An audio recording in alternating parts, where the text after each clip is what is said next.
Obunachimiz yozgan ekanlar, kommentariya qoldirgan ekan, qaysi videomizga xullas o'qib javob berganini xudo xolasa ko'rsatib o'taman deb.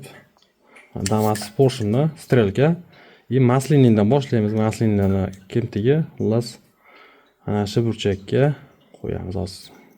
Oxiridan tushuntirib o'taman.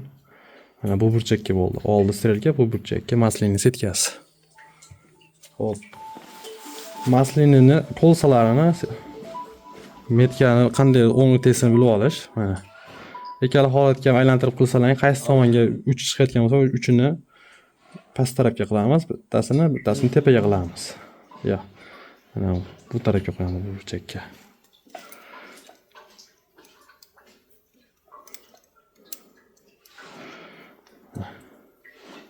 Pastki kompressiyonni, pastki maslinni bu yerda bo'lyapti, mana strelka. Hozir.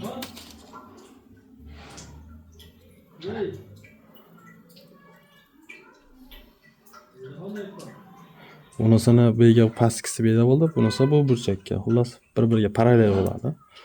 Parallel deymi, to'g'rimi bo'ladimi, xullas. Tak bu burchakka. Uchtiki. Gizzaga solib tekshirdik.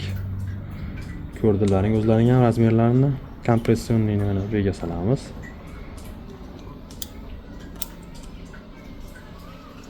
Mana setka, chizib metkasi bu yerda.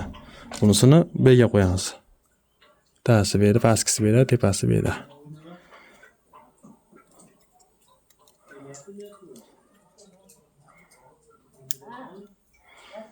Keyin ma'lumot o'rnini aytib ketaman. Mana o'zi yozuvi bo'ladi. Yozuv har qanaqasi tepaga qaratasiz. Yozuv bo'lmagan taqdirda mana pastkisida naqasi bo'ladi, pastki qorada. Обязательно tepada buni yozuv ko'p holatda bo'ladi. Pastkisida yozmasa ham, yozuv bo'lsa har xil harflar qilib qo'yadi. Shu mana.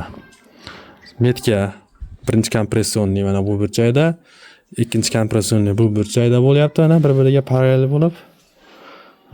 Maslinni bir-biriga parallel bo'lyapti mana.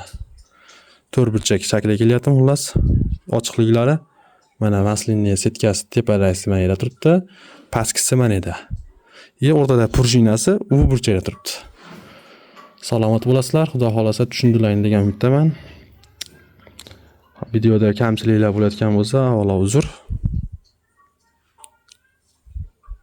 Biz davom etamiz. Kuzatishda davom etasizlar.